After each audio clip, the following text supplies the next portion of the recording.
이것을 좀 깨닫는 시간 되기를 원합니다. 오늘 말씀은 창세기 19장 30절에서 38절 말씀입니다. 창세기 19장 30절에서 38절. 창세기 19장 30절에서 38절.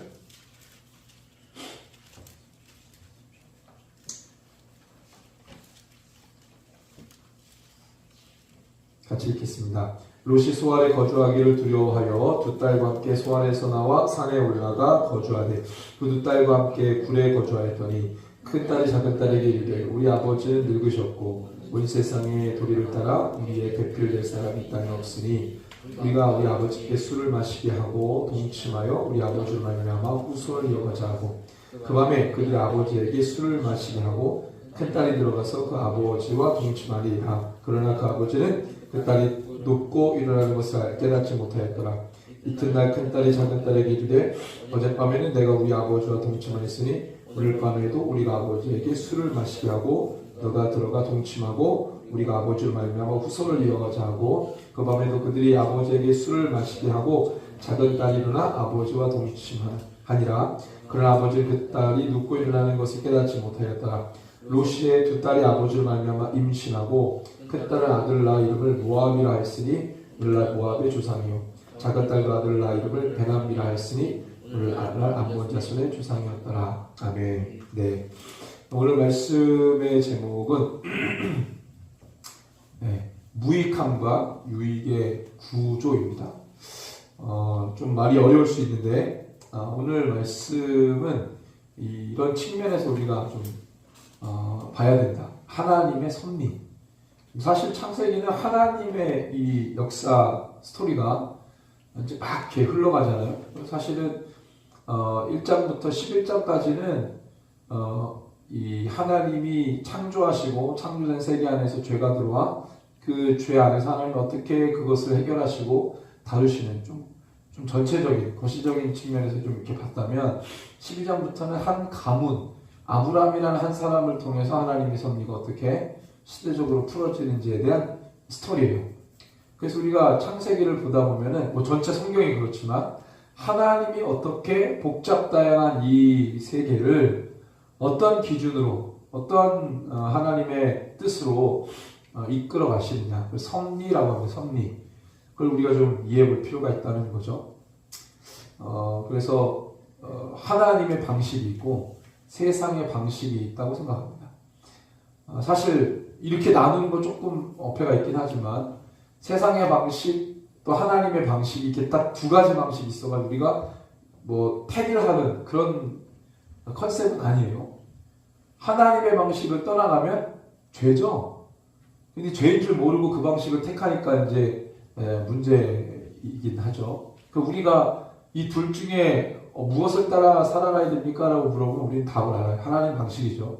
세상의 방식이라고 하는 것은 하나님 방식과 대립구도에 있지만 하나님 방식을 취하지 않으면 다 죄로 갈 수밖에 없는 방향 자체가 그래요. 세상의 방식에 그 방식을 따라가면 방향은 죄예요. 죄. 하나님의 방식은 그렇지 않죠. 하나님의 방식을 따라가면 하나님의 뜻이 보이고 목적이 보이고. 근데 하나님의 방식을 우리가 취할 때 이게 조금 어려울 수 있는데 잘 들으세요. 세상의 가치로 하나님의 방식을 따라가려고 하는 사람 또는 하나님의 방식으로 세상의 목적을 취하려고 하는 이걸 우리가 뭐라고 합니까? 한 단어로 혼합입니다. 혼합. 그러니까 우리 하나님의 방식을 택했다면 하나님의 뜻과 그 하나님이 정해주신 기준 안에서 우리가 모든 걸 택하여 살아가는 거고 내 가치관 자체도 나의 윤리관, 도덕관, 나의 모든 것도 마찬가지예요. 하나님의 방식이 내가 윤리, 도덕 공부를 열심히 해서 내가 정말 선한 사람이라서 하나님의 방식을 자연스럽게 받아들이고 살아가는 이게 아닙니다. 우리는 가만 놔두면 하나님 방식 따라가지 않고요. 가만히 놔두면 하나님의 방식이라고 말하지만 그거는 자기 방식이에요. 그러니까 하나님을 믿고 따라가는 건 쉽지는 않습니다. 우리가 그 속에서 이거 알고 봤더니 하나님 원하는 게 아니었어. 하나님 원하시는 줄 알고 따라왔더니 알고 봤더니 그건 내 생각이고 내 판단이고 나의 가치관에서 시작된다. 그러니까 우리가 이거를 구분하는 방법이 뭐겠어요? 그냥 딱 보면 알 수가 없어요. 그러니까 날마다 말씀을 보지 않으면 그리고 내 생각을 계속해서 하나님의 말씀을 희석시키지 않으면 이거를 분별하기가 좀 어려운 거예요. 사실은 딱 쉽게 하나님 방식 대 세상 방식으로 우리가 쉽게 얘기했지만 이거를 가려내고 분별하고 드러내게 하는 것은 굉장히 어려운 일이다. 날마다 말씀에 주목하지 않으면 우리가 이것을 구분해내기가 쉽지가 않아요.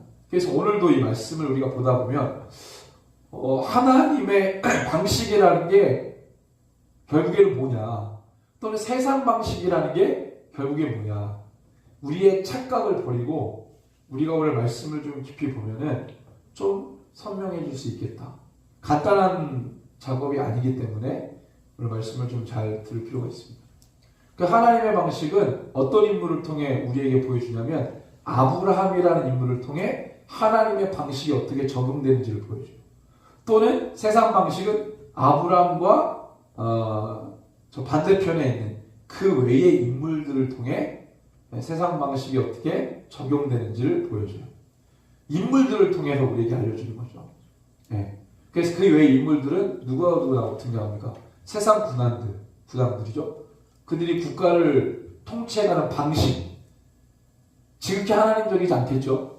세상적이겠죠. 자기네들의 이득을 위해, 개인의 어떠함을 위해, 유익을 위해, 그죠? 그런 방식을 택하겠죠. 세상 군왕들. 그 다음에 뭐예요? 소돔과 고모라 사람들. 한 도시를 상징해서 보여줬어요. 이 사람들의 하루하루 일상이 어떤지, 그들의 마음을 사로잡고 있는 게 뭔지, 그들의 세계관 가치관이 뭔지를 보여주고 있어요. 그거의 결과로 소돔과 고모라가 어떤지를 말해주고 있어요. 그 다음에 또 어떤 인물입니까? 롯과 그 가족들. 이게 다 하나님 방식을 결국에 따라 살아가려고 하는 아브라함과 대척점에 있는 인물들이에요. 캐릭터들. 그리고 오늘 등장하는 모압과 암몬. 물론 이제 모압과 암몬의 기원이 되는 상황들인데 어쨌든 이것들이 세상 방식을 지극히 추종하고 따라가는 캐릭터들이에요. 물론 아브라함도 세상 방식을 따라 살았던 인물인데 하나님이 그를 불러서 하나님의 방식으로 살아가도록 만든 인물이죠. 그러니까 우리가 두 캐릭터들을 추적해 가보면 결국에 하나님이 자기 방식을 취하며 살도록 하는 캐릭터들과 그런 사람들과 그렇지 않은 사람들이 이렇게 나뉘어지게 되어 있어요. 근데 이게 딱 보면 딱 알 수 있는 게 아니기 때문에 우리가 좀 잘 관찰할 필요가 있습니다. 어떻게 하나님이 그것을 적용해 가실까? 말씀을 보다 보니까 이 문구가 생각이 났어요. 여러분들 잘 아는 문구일 수도 있는데 약방의 감초라는 말 들어본 적 있어요? 약방의 감초? 없어요? 와, 이건 없어요? 이 뜻이 뭐냐면 이겁니다. 감초라는 식물이 있어요. 근데 감초라는 식물은 약재료로 많이 쓰이거든요. 어느 약재료이든지 기본적으로 감초가 다 들어가요. 그래서 감초가 들어간 한약이 무척 많은 것을 빗대어서 뭘 의미하냐면 약방의 감초 같다라는 말은 1이면 1마다 끼어들어서 참견하는 사람을 두고 하는 말. 아, 저 사람 약방의 감초 같아. 이런 게 어느 일이나 다 끼는 거예요. 어느 상황이나 다 말을 보태든지 참견한다든지 바둑을 두거나 장기를 두면 제일 기분 나쁜 사람이 누구예요? 옆에서 직접 선수로 안 뜨는데 옆에서 자꾸 조절거리면서 훈수 드는 사람. 그죠? 근데 좀 긍정적인 의미로는 뭐예요? 반드시 있어야 되는 사람일 수도 있어요. 그게 약방의 감초 같다. 이 얘기를 왜 하냐면 오늘 소돔과 고모라가 다 난리 심판을 받고 난 다음에 롯이 두 딸과 구사일생으로 살아났어요. 근데 그 사건에 주목하기보다는 맨 마지막에 뭘 이야기합니까? 그 롯과 두 딸을 통해서 사에서 난 자녀들에 대한 이야기를 해요. 그 민족에 대한 이야기를 합니다. 어떤 민족이 나옵니까? 모압과 암몬의 민족에 대한 얘기. 그러니까 지금 이 소돔과 고모라의 결말이 어떤 걸로 좀 이렇게 끌고 가냐면 모압과 암몬이라는 두 민족이 이런 스토리를 통해서 시작된 거야 라는 말이에요. 그러니까 사실은 모압과 암몬이라는 민족의 시작은 명예롭지 못하죠. 불명예스러운 시작이에요. 민족의 기원 자체가 그래요. 민족의 기원 그러면요, 역사를 보면 굉장히 신화적으로 만들죠. 왜? 명예롭지 못한 어떤 상황이 있다면 그걸 자꾸 신화적 요소로 가미시켜서 명예로운, 우리는 엄청난 집안이야, 엄청난 패밀리야, 우리는 한 민족 국가를 이루는데 기대하고 공헌을 했어, 이런 것들을 이제 미화시키려고, 정통성을 좀 확보하기 위해서, 미화시키기 위해서 민족의 기원, 시작을 좀 이렇게 아름답게 꾸미는 일들이 참 많아요. 우리나라도 마찬가지고 그런 일들이 많습니다. 국가적으로. 예를 들면 러시아, 유럽 사람들, 근데 젠틀맨이라는 말이 영국에서 나왔는데 그 사람 젠틀맨이라는 단어가 왜 나왔겠어요? 영국은 젠틀맨, 그럼 젠틀맨 뜻이 뭡니까? 신사적인 사람이잖아요. 원래 젠틀맨의 젠틀이는요, 신사적인 사람을 의미하지 않았어요. 원래 영국은 어떤 나라입니까? 바이킹이 세운 나라잖아요. 북쪽에서 바이킹. 야만족이라고 우리가 치부하는. 그 민족의 기원을 따져보면 그렇게 멋지지 않아요. 그러니까 막 소설을 쓰죠. 아더왕 같은.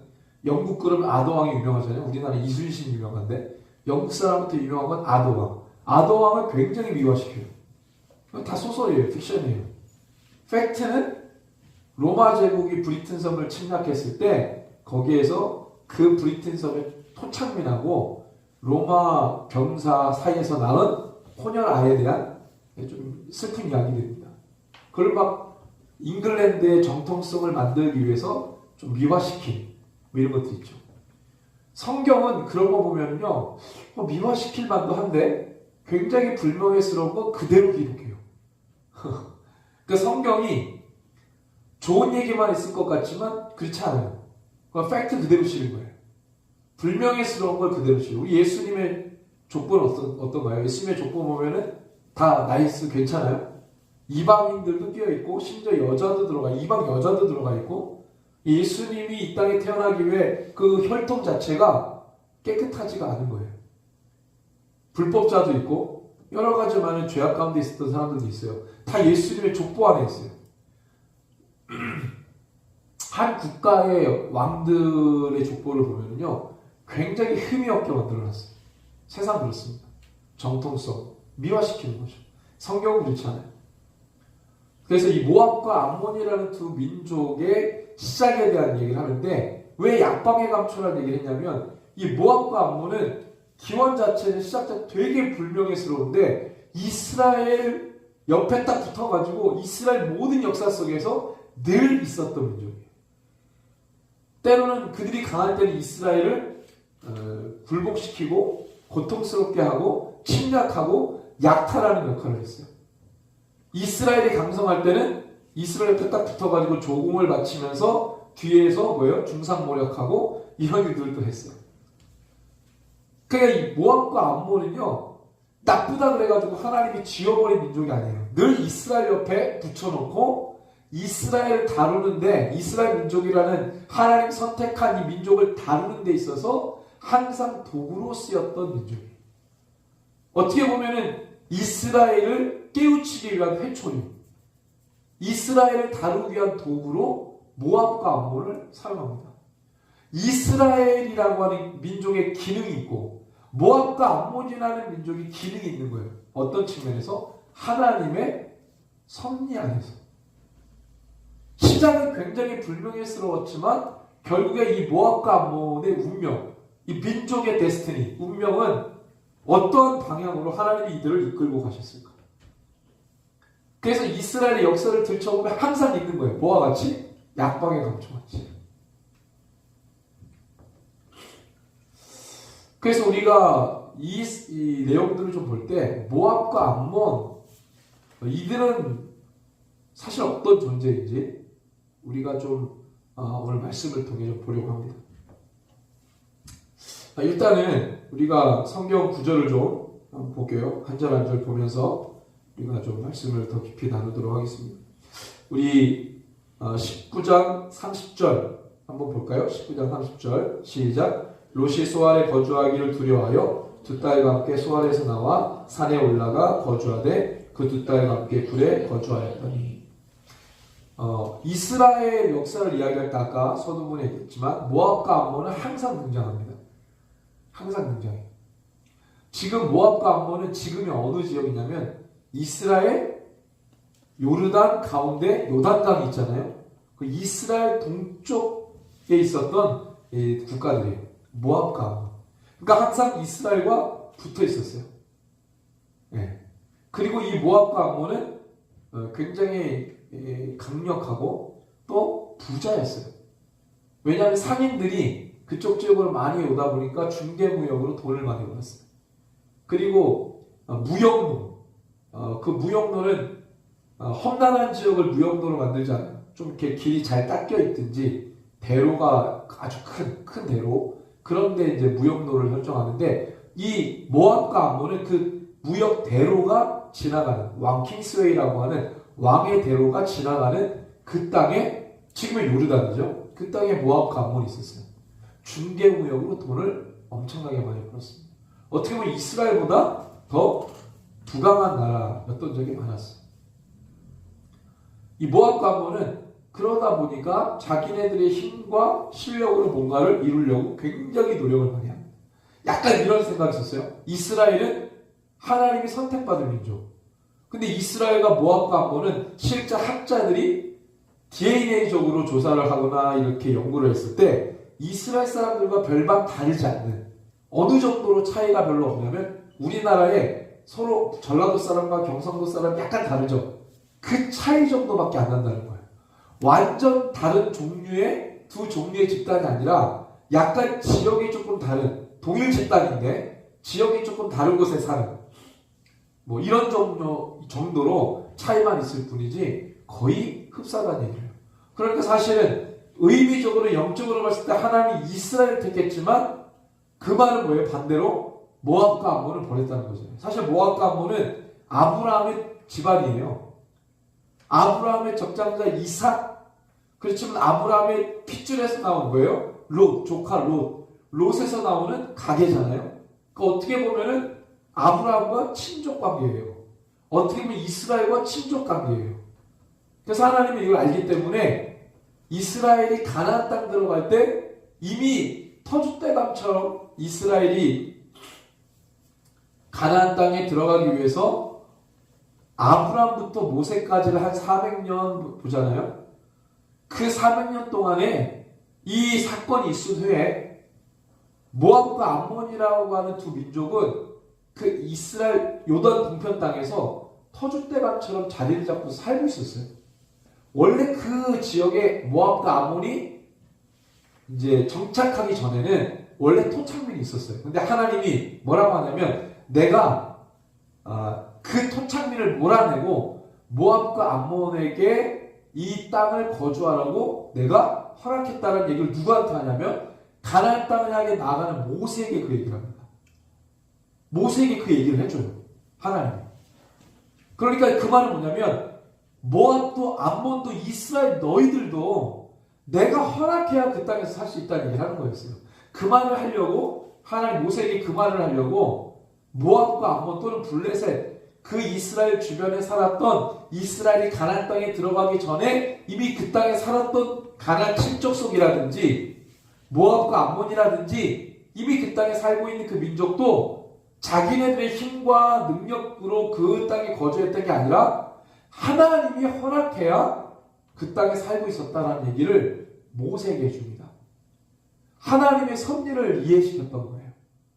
너희들이 잘나서 내가 가나안 땅에 들어가게 한 게 아니다라는 거예요. 어느 민족도 천지만물을 창조하신 하나님의 단 한 번의 섭리가 없이는 어느 곳에 거주해서 살 수가 없다는 얘기를 모세에게 설명해 줬다는 거예요. 그러니까 모압도 암몬도 뭐예요? 그 땅에 누가 살게 한 거예요? 하나님이 살게 하신 거예요. 그래서 가나안 땅에 들어갈 때 하나님이 무엇을 얘기했냐면 블레셋하고 싸우는 건 아니 에돔 족속.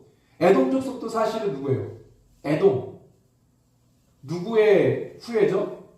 에서의 후예잖아요. 에서는 누구하고 형제입니까? 우리가 잘 아는 아브라함의 아들 이삭, 이삭의 아들 누구예요? 야곱과 에서잖아요. 그러니까 에서는 뭐예요? 야곱의 형이죠. 둘이 쌍둥이에요. 근데 조금 먼저 나왔다 해가지고 에서 털이 많고 뭐 피부가 붉다 해가지고 에서 그 에서의 후예가 에돔이잖아요. 그래서 하나님은 가나안 땅 들어간 이스라엘에게 뭐라고 말씀하셨냐면 에돔하고 싸우지 마라, 모압과 암몬이랑 싸우지 마라. 하나님이 이걸 분명히 말씀하셨어요. 그리고 나머지 뭐 아모리 족속이라든지 그때 가나안 동편에 모압과 암몬을 짓누르면서 이 통치하며 살았던 가장 가나안 땅에서 가장 가난한 민족이 어느 민족이었냐면 아모리 족속이었어요. 근데 아모리 족속은 타이탄족이 통치하고 있었거든요. 거인족들, 그죠? 시온왕 옥이라든지 사람 키가 뭐 7m, 4m 육박한 인물이었으니까 성경에 나오잖아요. 그러니까 그 민족들, 하나님이 싸우지 말라고 말한 민족은 다 이스라엘과 무슨 관계예요? 친족 관계에 있었던 혈혈 관계예요. 너희들의 형제라는 거예요. 너희들의 형제와는 싸우지 마라. 나머지 아모리의 족속이라든지 뭐 히위 족속이라든지 비르가스 족속이라든지 가나안 족속과는 싸워도 이 세 족속과는 싸우지 말라 그랬죠. 왜요? 친족 관계이기 때문에. 그래서 하나님은 이스라엘 역사 속에서 에돔 또는 이 모압과 암몬을 계속해서 사용하시면서 이스라엘을 다뤄가십니다. 여기 보면은 이 산이 나오죠. 산 30절에 이 산 나의 산에 올라가 거주하되 그 두 딸 관계 굴에 거주했다고 했어요. 나와 어디서 나와요? 소알이라는 땅에서 나왔어요. 소알은 뭡니까? 누가 살았어요? 예, 그 소돔과 고모라에 살았던 누구예요? 롯이 소알이라 아주 작은 도시인데 그 도시로 피신가라고 했어요. 근데 그 피신가라고 그 이동하는 거리조차도 두려워하니까 어디요? 거기서 나와서 어디로 갑니까? 산으로 가요. 산. 그 산이 학자들을 말하기는 모압산이라고 합니다. 나중에 붙여진 이름이겠죠. 모압산. 지명, 항상 이스라엘 주변에는 지명이든지 거의 모압과 암몬과 관련된 지형들이나 이런 것들이 계속 나와요. 자, 31절 읽어봅니다. 시작. 큰딸이 작은딸에게 이르되 우리 아버지는 늙으셨고 온 세상의 도리를 따라 우리의 배필될 사람이 이 땅에 없으니 이렇게 이야기합니다. 세상의 도리, 이 도리라는 게 뭘까요? 습관 또는 풍습, 이걸 얘기해요. 그러니까 세상의 풍습을 따라, 세상의 습관을 따라 이렇게 얘기하는 거예요. 그때 당시에 혼인 풍습, 약간 좀 이 딸들은 어디에 영향을 많이 받았어요? 이런 말을 하게 된 그들의 베이스에 깔려있는 그들의 세계관, 그 세계관, 가치관을 만든 곳은 어딥니까? 소돔과 고모라죠. 예, 소돔과 고모라, 그냥 그림이에요, 그림. 예, 롯이고 두 딸. 근데 소돔과 고모라는 뭐예요? 어떤 현실을 갖고 있었어요? 아주 죄악이 가득 찼던 곳 아닙니까? 동성애. 그게 아주 일반화된, 그죠? 동성애 그러면 지금 막 눈치 뿌리고 그렇지만 동성애, 고대 시대 때는 동성애가 일반화됐던, 특별히 헬라 시대 같은 때에는 동성애가 뭐야? 국가, 장려, 문화, 사업, 산업 이렇게 됐어요.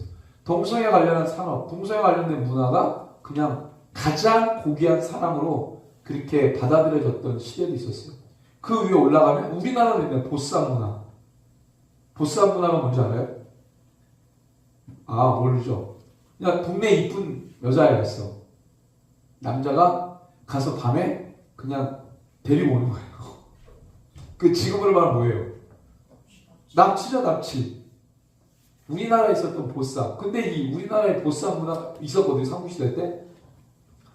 이 문화가 어디에도 있어요? 깜짝 놀랐어. 중앙아시아에도 이 문화가 있어요, 보쌈 문화. 근데 또 어디에도 있는 줄 알아요? 로마 제국에도 이 보쌈 문화가 있어요.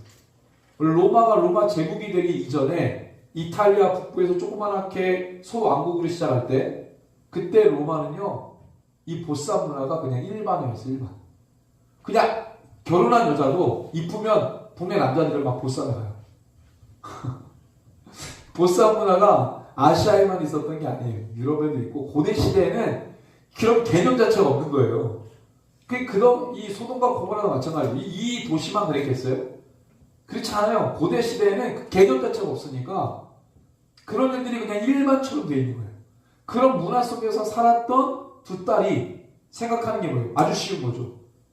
근친상간은 고대 시대 때에도 사실은 범죄 또는 도덕적으로 별로 권장하지 않았던 거예요.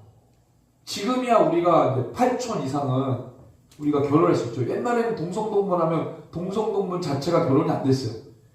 근데 그게 이제 법이 폐지가 되면서 8촌 이상은 되죠. 그죠? 근데 저 때에는 아무리 동족을 보존하기 위해서 자기 집안끼리 결혼을 할 수 있죠. 아브라함도 사실은 이복 누이죠. 누가? 사라가. 이복 누이예요. 엄마가 달라. 아빠는 똑같아.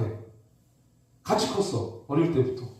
그게 아비멜렉 왕한테 얘기하잖아요. 원래 나의 이복 누이였다. 사라가. 엄마가 아버지가 하나인데 엄마가 이제 둘이었어. 그래서 한 여자에게서 아브라함을 낳고 한 여자에게서 사라를 낳은 거예요. 둘이 같이 컸겠지. 그러다가 이제 나중에는 결혼을 한 거죠. 이복 누이. 같은 집안이야. 한 핏줄. 아버지에서. 그죠? 나중에 자기 아들 이삭을 결혼을 시킬 때 이삭을 결혼시킬 때도 자기 집안 하란으로 가서 그죠? 엘리멜렉을 보내서 자기 집안 사람 하란에 있는 자기 친족과 결혼시키잖아요. 그래서 리브가가 왔죠. 그때 당시에는 그건 괜찮지만 자기 아버지랑 이건 뭐예요? 근친이었어요. 근친. 근친을 왜 터부시합니까?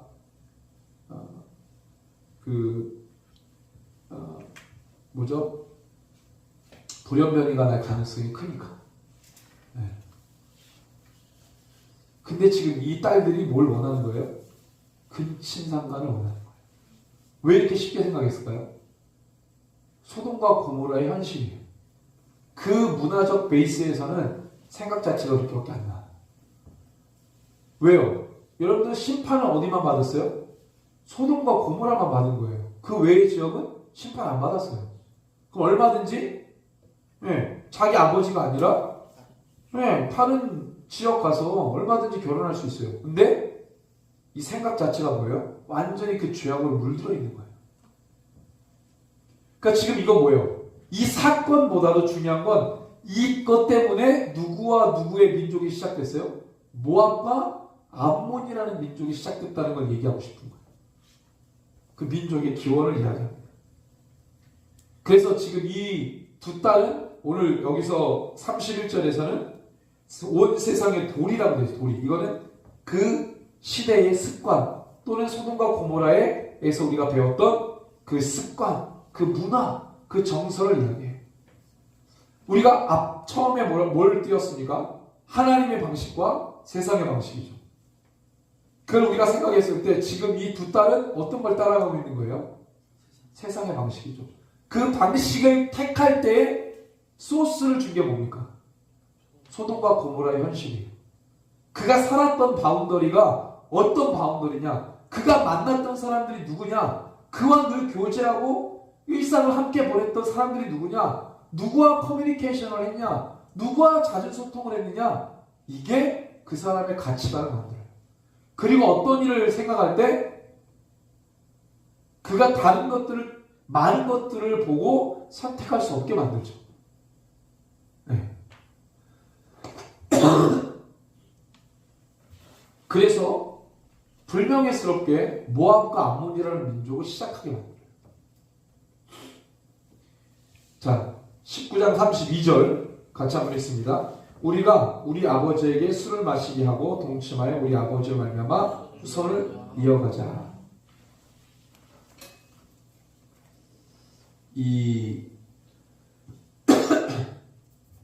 후손을 이어가자, 전하자 이런 말도 되고요. 그리고 뭐예요? 이것은 하야라는 히브리어인데요. 이거는 뜻이 뭐냐면 유전하게 하다. 그리고 살리다. 이건 뭐예요? 왜 하야라는 단어를 썼냐면 지금 우리 혈통이 다 죽게 됐다 이거죠. 그러니까 다시 뭐예요? 살려내자는 거예요. 소성시키자는 거예요. 이건 뭐예요? 지금 이 딸들에게 중요한 건 뭐예요? 종족 보존이죠. 그죠? 롯의 핏줄이 이제는 이 사건을 계기로 끝날 것 같으니까 종족 보존이라고 하는 그 강한 열망 때문에 지금 아버지를 통해서 후손을 이어가자라고 생각을 한 겁니다. 보세요. 종족 보존이라는 목적은 좋은 거예요, 나쁜 거예요? 좋은 거죠? 근데 그 방법은 어때요? 나쁘죠? 아까 우리가 하나님의 방식과 세상의 방식을 얘기했을 때 제가 이런 얘기 했습니다. 하나님의 방식인 줄 알고 우리가 따라갔는데 과정은 뭐였어요? 자기 생각, 자기 판단, 자기 경험, 자기 지식에서 나온 어떤 거를 통해서 하나님의 방식, 하나님의 뜻을 이루려고 하는 것. 또는 그 반대일 수도 있는 거고. 지금 종족 보존이라고 하는 그래도 괜찮은 정말 중요한 어떤 가치, 목적일 수 있는데 방식은 어때요? 방법은 어때요? 과정은 옳지 않은 거예요. 우리가 이런 실수를 범할 수 있을 수 있다는 거죠. 그죠? 목적은 올바르나 그것을 이루기 위한 방식은 어때요? 과정은 옳지 않은 거예요. 그래서 우리가 오늘 말씀의 제목이 뭐였습니까? 무익함과 유익의 구조라고 했습니다. 여러분들 이 제목을 생각하면서 오늘 말씀을 들은 거예요. 어떤 것이 우리에게 유익하냐, 무익하냐. 이것을 우리가 혼합할 수 있고요. 뒤죽박죽, 구조라고 얘기했잖아요. 무익함과 유익함의 구조라고 했기 때문에 모압과 암몬이라는 이 두 민족의 생성 과정을 통해 우리가 어떤 게 우리에게 유익되고 무익되며 우리는 이것을 혼합하고 있지는 않은지, 우리가 하나님의 방식과 세상의 방식 둘 중에 이걸 하나님의 방식을 따라가려고 몸부림치는 사람인지 아니면 두 개를 교묘하게 혼합시켜서 살아가는 신앙인지, 이걸 지금 계속 보자고 하는 겁니다. 그래서 뭐예요? 모압과 암몬 같은 유형은 어떤 유형이냐? 그들의 시대가 아까 뭐였어요? 명예롭지 못한 현실에서 나온 결과물입니다. 그래서 우리가 지금 경계되는 건 뭐예요? 나의 바운더리는 어떤지. 지금 내가 어떤 것을 생각하고 결단할 때 나의 그것을 하게 만드는 그 소스를 주는, 결정하게 만드는 나의 가치관, 세계관, 나의 배경, 나의 베이스는 뭔지를 가만히 생각해봐요. 평소에 나는 누구와 자주 이야기하고 어떤 것을 내 머릿속에 주입하고 내 마음을 만들어가는, 내 소양을 만들어가는지, 나라는 캐릭터를 만들어가는 소스가 뭔지를 잘 한번 생각해봐요. 그게 지금의 나를 말해주는 것이고, 어떤 것을 결정하고 판단하고 분별하고 이야기할 때 그게 움직이기 시작하는 겁니다. 이 두 딸이 지금 그러고 있는 거죠. 자, 19장 33절, 34절, 35절 이 세 절에서 반복적으로 나오는 문장이 있습니다. 한번 읽어볼게요. 33절에서 35절 시작. 그 밤에 그들이 아버지에게 술을 마시게 하고 큰딸이 들어가서 그 아버지와 동침하니라. 그러나 그 아버지는 그 딸이 눕고 일어나는 것을 깨닫지 못하였다. 이튿날 그 큰딸이 작은딸에게 이르되 어젯밤에는 내가 우리 아버지와 동침하였으니 오늘 밤에도 우리가 아버지에게 술을 마시게 하고 내가 들어가 동침하고 우리가 아버지에게 말미암아 후손을 이어가자 하고 그 밤에도 그들이 아버지에게 술을 마시게 하고 작은딸이 일어나 아버지와 동침하나 하니라. 그러나 아버지는 그 딸이 눕고 일어난 것을 깨닫지 못했더라. 보세요. 딸들이 자꾸 아버지에게 뭘 먹여요? 술을 먹입니다. 그래서 뭐 어떤 상태로 만들어요? 만취 상태로 만들어요. 왜 그렇게 하겠어요? 이 근치는 불법이니까. 맨정신으로는 아버지가 허락을 할 리가 없으니까. 보세요. 종족 보존이라고 하는 중요한 목적 앞에 이 두 딸이 행하는 방법 자체는 다 소돔과 고모라의 영향이 크고요. 이것은 아무리 종족 보존을 통해서 집안끼리의 결혼이 있었던 시대이긴 하지만 이 일촌이라고 해야 되나요? 부모와 자식은 일촌이잖아요. 부부는 영촌이고, 그죠? 무촌이죠. 이 관계는 아무리 그래도 고대 시대에 허용이 안 되는 거예요. 그러니까 아버지를 만취 상태로 해놓고 아버지와 관계를 맺은 거죠. 근데 롯이 알았더라 못 알았더라? 깨닫지 못하더라. 이 사건을 보면 하나의 사건이 생각이 나요. 술 취함 때문에 비극적인 슬픈 결말을 맺었던 하나의 인물이 있습니다. 그 앞전에 올라가면 누굽니까? 노아죠. 노아가 술 취했어요. 포도나무를 경작하고 거기서 나온 포도 열매로 집을 만들어서 포도주를 이빠이 드신 거죠. 그래서 어떻게 됐어요? 만취됐죠. 그게 만취된 상태에서 우리가 볼 때 그게 뭐가 그렇게 문제가 돼? 고대 시대에는 아버지, 아부 이거는 만약에 아부라는 단어가 민족이나 종족에 쓰면 뭐가 되면 군장이 돼요. 히브리어 아부가. 우리는 이제 아버지, 부친 이렇게 번역하는 그 단어 히브리어 아부가 군장이라는 우두머리 이렇게도 쓰인단 말이에요. 한 가족으로 문맥상 가족으로 쓰일 때는 부친 아버지로 해석을 하지만 문맥 자체가 민족이나 어떤 이 집단이나 사회 집단이나 어떤 종족 집단을 이야기할 때는 그 아부라는 단어가 우두머리, 군장 또는 왕이라고도 할 수 있습니다.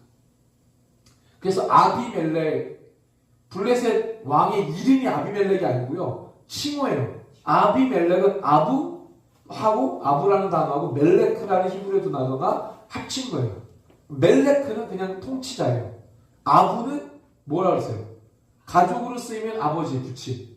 민족이나 사회 어떤 집단을 나타낼 때는 뭐예요? 우두머리죠. 그럼 이 아비멜렉을 합치면 최고의 군주라는 뜻이에요. 최고의 통치자. 그러니까 노아, 아버지잖아요? 감히 어떻게 보면 온 땅에 지금 사람 다 죽고 그 가족만 남았어. 그러면 아버지이자 뭐예요? 군주죠, 군주, 통치자. 감히 통치자의 하체를 봐? 그럼 뭐예요? 진짜 왕의 하체를 봤다, 신하가. 그 신하 어떻게 되겠어요? 눈 뽑아버려. 이렇게 되는 거예요. 우리가 볼 때는 이렇게, 아버지 하체를 그냥 봤다고 뭘 저주를 해? 그게 아니라니까요, 상황이. 엄청나요. 근데 그 잘못이 사실, 잘못을 제공한 사람은 누구예요? 노아잖아. 이걸 보세요. 노아의 실수로 함의 하체를 받는데 누가 저주를 받아요? 함의 아들 가나안이 저주를 받아요. 너 후대에 내가 저주하겠다는 거야. 함이 잘못했지만 그 자녀를 저주했다는 말은 뭐예요? 너의 집안 대대로, 함으로 시작된 그 집안 대대로 후손 전체를 저주하겠다는 거예요. 그러니까 이 술취함이라는 게 엄청나게 이게 성경에서는 금하는 거예요. 술 자체가 불법이라는 얘기 하지 않아요. 뭘 경계합니까? 술 취함이에요. 취하다, 테이크가 아니라 알코올. 뭐예요? 술을 먹고 만취 상태로 인사불성된 자기를 자기 스스로 통제할 수 없는 지경에 이르도록 만드는 상태. 그래 뭐예요? 온전한 판단을 못하니까, 온전한 분별을 못하니까 그걸 경계하는 거예요. 여러분들 이 중동지방에서 포도주는요 음료처럼 먹습니다. 독일 가가지고 맥주가 술입니까 물어보면 그거는 되게 무식한 거예요. 독일 가서 맥주는요 그게 뭐예요? 우리나라에서 콜라 사이다 먹는 거랑 비슷해요. 맥주가 그들에게는 그러면 술 개념이 우리처럼 막 이런 개념이 아니에요. 그 신학 교수들이 독일 가면은요 맥주 마셔요. 펌이나 이런 데 가서 맥주 마십니다. 음주를 막 이런 지금의 우리 유교문 안에서 그런 이렇게 생각하지 않아요. 인사불성되도록 자기 통제를 못하도록. 그러니까 어떤 비극이 일어나요? 노아도 자기 실수인데 그 바람에 함의 손자 아들 가나안이 저주받아서 그 저주가 계속 흘러가고 그리고 하나님을 대적하는 자가 나오게 돼요. 누구예요? 니무롯이죠. 그리고 가나안이 저주를 받으니까 그 가나안이라는 인명이 지명이 되면서 가나안을 정복하는 빌미가 되고 하나님이 이렇게 섭리하시는데 사실은 그걸 준 사람이 지금 노아인데 오늘 마찬가지 롯을 만취시켜놓고 시작된 두 민족이 누굽니까? 이 저급하고 천박한 스토리에 혜택이라고 해야 되나요? 네. 모압과 암몬이 이 저급한 스토리에 주인공 아니겠어요? 깨닫지 못하는 거죠. 술 취함은 깨닫지 못하게 만들고 내가 의도하지 않은 비극적인 결말을 하게 합니다. 그럼에도 불구하고 하나님이 모압과 암몬을 사용하세요. 참 아이러니하죠. 하나님은 불법을 저지르고 더럽고 악하고 야 그럼 내가 저기를 폐기해버려 야 들레치켜버려 이렇게 하지 않으세요. 하나님의 방법은 뭐예요? 그걸 사용하세요. 그래서 하나님인 것 같아요. 어느 신이 그럴 수 있겠어요? 어느 신이? 이미 나쁘다라고 평가돼 버렸는데 그러면 지워버리죠. 삭제시키든지. 근데 하나님은 진짜 하나님이시니까 그게 가능한 거예요. 어차피 하나님은 무에서 유를 창조하신 분이잖아요. 그죠? 그러니까 그게 가능하신 분이니까 죄인을 우리가 다 죄인이잖아요. 죄인을 의인으로 칭해 주신 거예요. 아브라함 같은 경우도 그 우상 숭배가 질비한 그곳에서 하나님 말씀하시죠.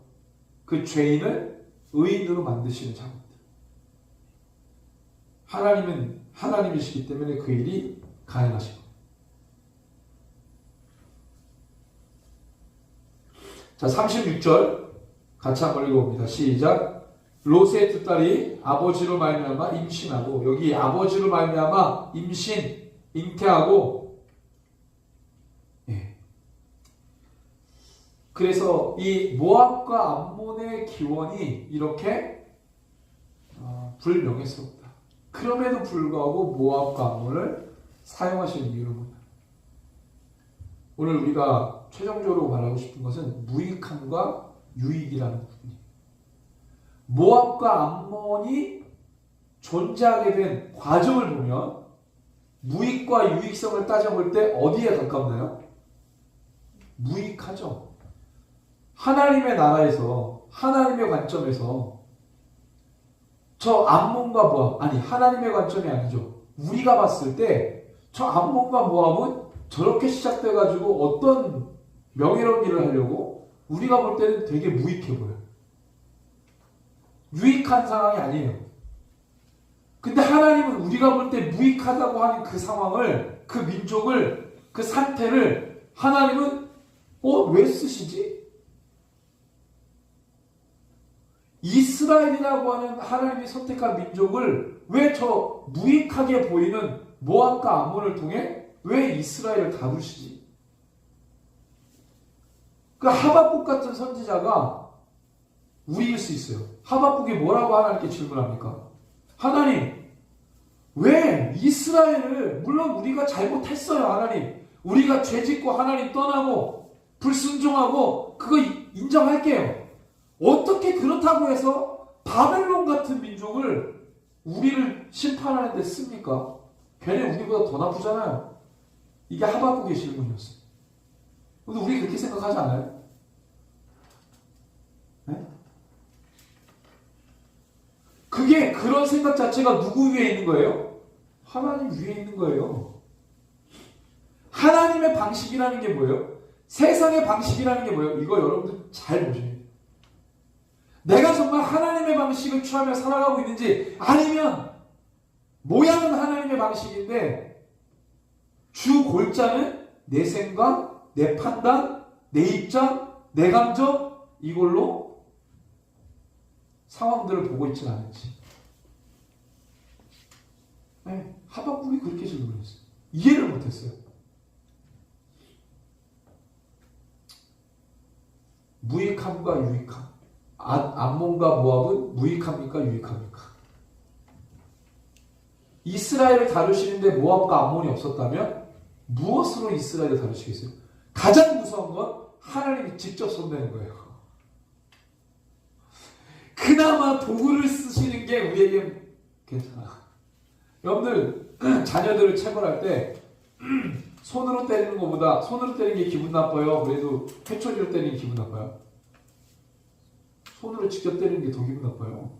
옛날에 저는 이제 남자고등학교 다녔는데 그때는요 두께가 이만한 몽둥이를 선생님들이 진짜 한 명도 안 빼놓고 다 들고 다녔어요. 길이도 막 이래. 어떤 분은 당구 큐대를 잘라가지고 그걸로 들고 다니는. 거기다 또 이렇게 써요. 사랑의 매. 진짜 그렇게 써. 그리고 들고 다녀. 그리고 이거를 막 휘둘러요. 근데 이거를 들고 다니는데 너무 화가 나는 선생님들이 이걸로 애들 때리지 않아요. 손으로 따기로 때립니다. 남자고등학교에서는 그런 일이 있었어요. 지금은 뭐 절대 그런 일 없죠. 그런 일 생기면 어때요? 그 선생님은 날아가는 거죠. 지금은 그런 일 없지만 저 때는 선생님들이 몽둥이 다 갖고 다니니까 사랑이면 진짜 화나면 이것도 내동댕이 치고 시계 풀러가지고 시계는 꼭 시계 풀어가지고 이래가지고 멱살 잡고 때렸다니까요. 따귀를. 제일 기분 나빠요. 몽둥이로 10대 맞을래? 따귀 한 대 맞을래? 그러면 몽둥이 10대 맞습니다. 근데 하나님이 직접 손대는 게 더 무서운 거예요. 이스라엘 입장에서는. 하나님이 직접 손대면 무슨 일이 일어날까요? 땅을 갈라버려요. 땅을 갈라버려. 광야에서 그런 일이 있었잖아요. 여러분들 그 현장에 있었다고 생각해봐.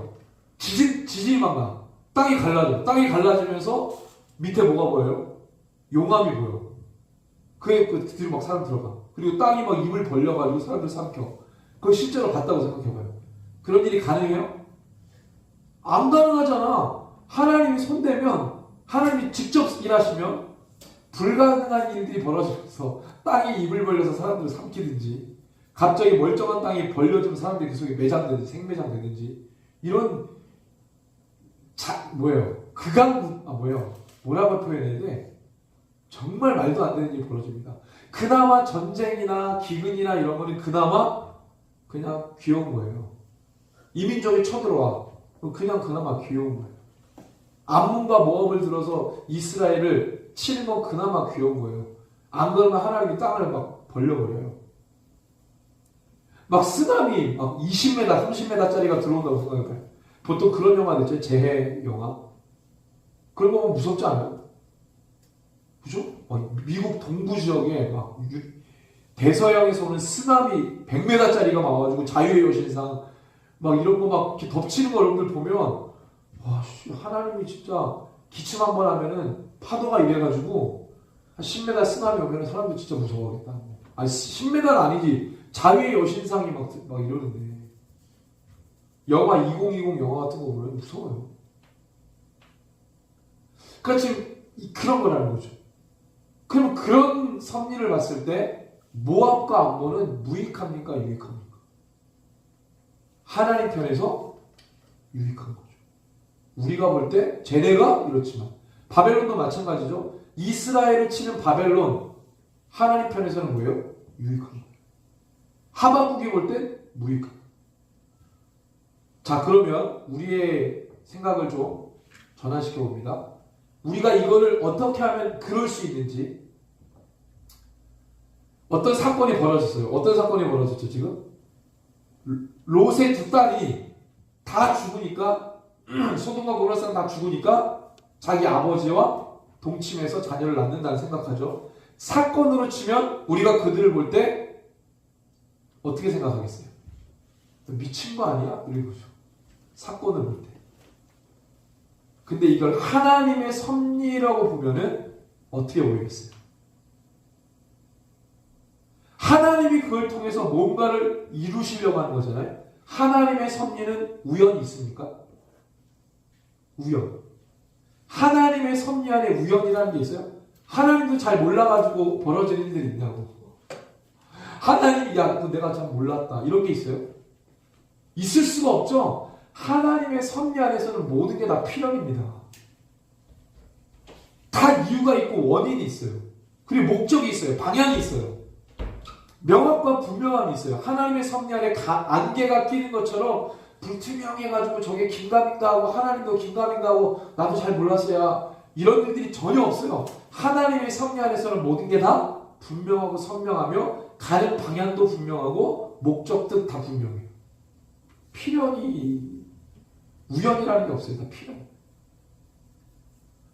그러면 저 사건을 통해서 어떻게 하나님이 이끌어 가시는지를 본다는 거죠. 그걸 뭘 본다는 거예요? 사건이 아니라 뭘 보는 거예요? 섭리를 보는 거예요. 누구의 섭리? 하나님의 섭리. 그러면 등호로 치면 크기가 어디가 큰 거예요? 등호로 치면 섭리가 큰 거예요. 이렇게 보시면 돼요. 사건에 주목하기보다 섭리를 보고 저 사건들은 다 섭리 안에 들어가는 부분밖에 안 돼요. 하나님이 어떤 섭리를 행하시는데 필연적으로 있어야만 하는 사건들, 그게 바로 우리가 섭리를 이해하는 겁니다. 하나님의 섭리를 이해하는 것이고 하나님의 방식을 따르는 거예요. 하나님의 방식, 그러면 방식에 방점이 있는 게 아니라 어디에 방점이 있는 거예요? 하나님이라는 거에 방점이 있는 거예요. 하나님의 섭리, 그러면 섭리에 방점이 있는 게 아니라 하나님에게 있는 거예요. 하나님이 섭리하시니까. 하나님의 방식이니까. 그죠? 그 방식을 끌고 가는 주체가 나예요? 하나님이에요? 우리예요? 하나님이에요? 상황이에요? 하나님이에요? 하나님이에요. 그 상황을 끌고 가는 건 하나님이에요. 그 환경을 만드시는 것도 하나님이에요. 그 방식을 끌고 가시는 것도 하나님이에요. 사건이 아니라고. 자, 그래서 우리가 섭리라는 단어를 썼지만 결국에 뭐예요? 하나님의 통치입니다. 모든 걸 치리하신다는 말이에요. 모든 걸 치리하신다. 치리가 뭐예요? 하나님이 다스리는 거거든요. 다스릴 치. 하나님이 모든 걸 다스린단 말이에요. 통치는. 근데 이 다스릴 치의 치에는 어떤 개념이 들어가냐면 옳고 그름을 분별하는 거예요. 근데 내가 생각하는 옳고 그름이 아니에요. 주체가 누굽니까? 하나님이에요. 하나님의 편에서, 하나님의 시선, 하나님의 수위에서 옳고 그름이에요. 그러니까 우리가 그냥 내 텃밭 불려가지고 옳고 그름, 이거는 하나님 앞에 득죄할 수 있는 거예요. 그러니까 우리가 그것을 분별하려면 뭘 주목해야 돼요? 말씀인데, 텍스트 말씀이 아니에요. 텍스트 말씀도 말씀인데 이 텍스트가 어떠한 환경과 상황을 설명하고 있는지에 대한 텍스트 자체를 이해하는 게 아니라, 성경을 이해한다는 말이 그 텍스트 구절 하나하나를 이해한다기보다는 좀 더 성숙한 우리가 성경을 읽기는 뭐냐면 그 상황을 이해하는 거예요. 상황. 아시겠어요? 상황. 그러면 성경을 텍스트로 읽잖아요. 이게 다 텍스트면 텍스트. 글자. 그 글을 이해하는 것, 요즘에는 아이들 문해력이 떨어진다고 해가지고 학교에서 난리가 났어요. 선생님들이, 애들이 말귀를 못 알아들어요. 여러분들, 그러면 금일은 뭐예요? 오늘이잖아요. 금일이라는 단어를 모른다는 거예요. 텍스트. 성경은 텍스트 이해 맞아요. 그것도 중요해요. 근데 그보다 더 중요한 건 그 상황이에요. 텍스트 이해보다 더 중요한 건 그 상황을 이해하는 거예요. 상황을 이해하려다 보니까 뭐가 참고가 돼야 되냐면 그 텍스트를 말해주는, 그 상황을 말해주는 문화적 배경, 역사적 배경, 이런 것들이 필요한 거예요. 하나님의 통치. 그 상황을 어떠한 방식으로 하나님이 섭리하고 통치하시는지를 우리가 아는 것은 성경을 통해서밖에 알 수가 없어요. 성경 안 읽고 지금 제가 말한 이 말로만 안 돼요, 이해가. 성경 구절을 읽고 그 상황을 이해하는 게 하나님의 통치 방식을 이해하는 거예요. 아브람이라는 한 인물을 끄집어내는 하나님의 통치 방식. 하나님이 모압과 암몬이라는 이 두 민족이 시작돼야 이스라엘을 다루시는데 이 두 민족이 시작될 수밖에 없는 상황. 그러면서 이 두 민족이 늘 어떤 생각을 하면 살도록 만드시냐면 피해의식 속에서 살아가는 겁니다. 피해의식. 왜? 이스라엘을 하나님이 선택했어. 우리는 선택하지 않았어. 그렇지만 우리는 한 혈연인데 우리는 왜? 하나님이 우리를 왜 안 도와줘? 그러니까 계속 누구를 시기질투하는 거예요? 이스라엘을 시기질투하면서 평생 사는 거예요. 민족 DNA 자체 안에 이스라엘을 시기하고 질투하고 그들보다 더 잘 살고 싶어하는 욕구가, 성공 욕구가, 잘 나가고 싶은 욕구가 모압과 암몬, 에돔 지역 이 민족 DNA 속에 있는 거예요. 실제로 그래서 모압, 암몬, 에돔은 이스라엘보다 항상 경제적으로 괜찮았어요. 다윗 솔로몬 때 빼고는. 그들의 힘과 노력으로 이스라엘보다 더 윤택하게 살고자 하는 이 강한 열망이 피해의식을 통해서 왔기 때문에 자기 방어 기제가 강하고 곤모술수가 강하고 뒤에서 이거 하는 게 강하고 그러면서 자기네들의 지위를 계속 격상시키려고 하는 그 성공 욕구가 강하기 때문에 하나님이 그걸 통해서 이스라엘을 다루시는 거예요.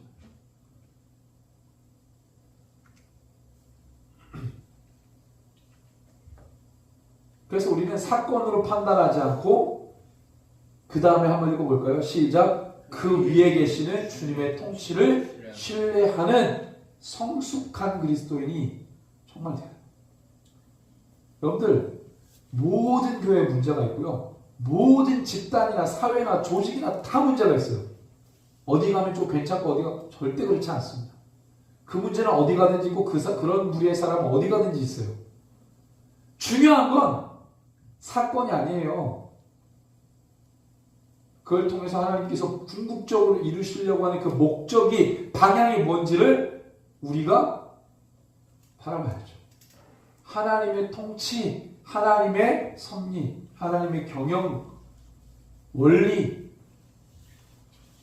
그것을 신뢰하는 겁니다. 저는 이것을 뭐라고 말하고 싶으냐면 신앙인의 성숙도예요. 우리는 바울이 뭐라고 했습니까? 우리는 하나님을 이렇게 주님을 따라가는데 만약에 이렇게 주님을 따라가다가 우리가 낙심하고 무너지고 깨지면 세상에서 가장 불쌍한 자라 그랬어요. 하나님이 전문자로 따라가는데 그럼에도 불구하고 우리가 낙심하고 주님을 떠난다? 세상에서 가장 불쌍한 자. 그럼에도 불구하고 우리가 주님을 따라가는 건 바울의 결론입니다. 하나님 살아계시기 때문에.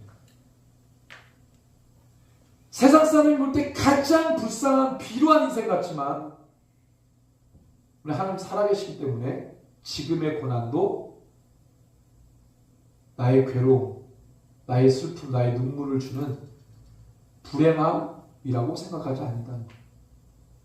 저는 이게 신앙인의 성숙도라고 생각합니다. 그 사건을 어떻게 인식하고 어떻게 하나님의 통치와 하나님의 섭리로 승화시켜서 그걸 생각하느냐, 어떻게 받아들이냐. 이게 신앙인의 성숙도라고 생각합니다. 우리는 시선 자체가, 시각 자체가 사건에 집중되어 있어요. 그리고 옳고 그름을 자기 기준에 의해서 이해한다.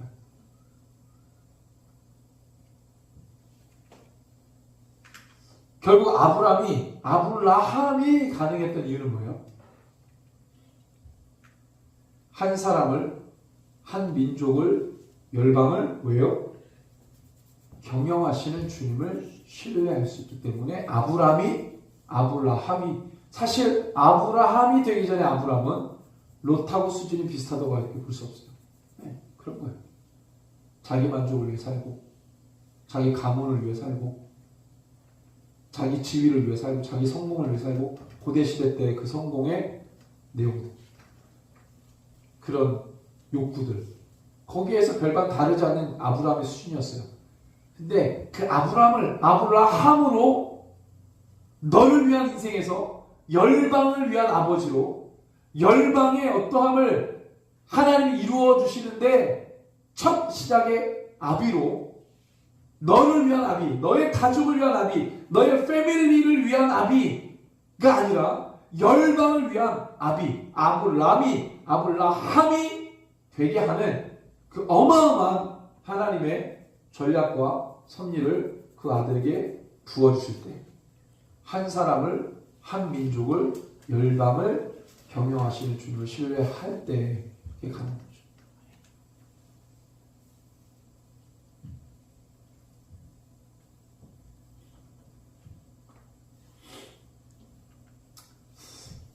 오늘 말씀은 무익함과 유익에 관련된 이야기를 했습니다.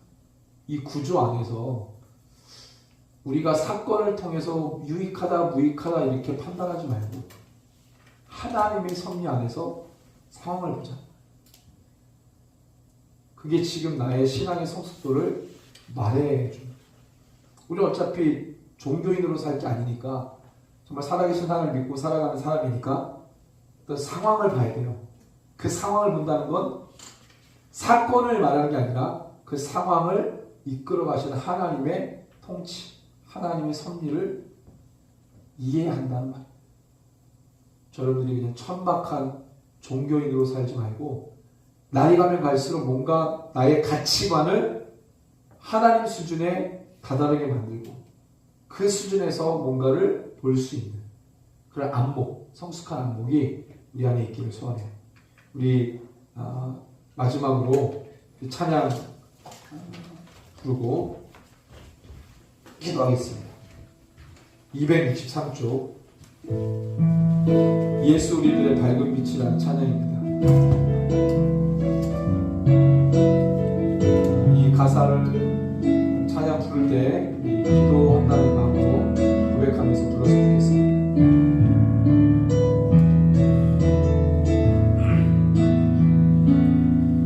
예수 우리들의 밝은 빛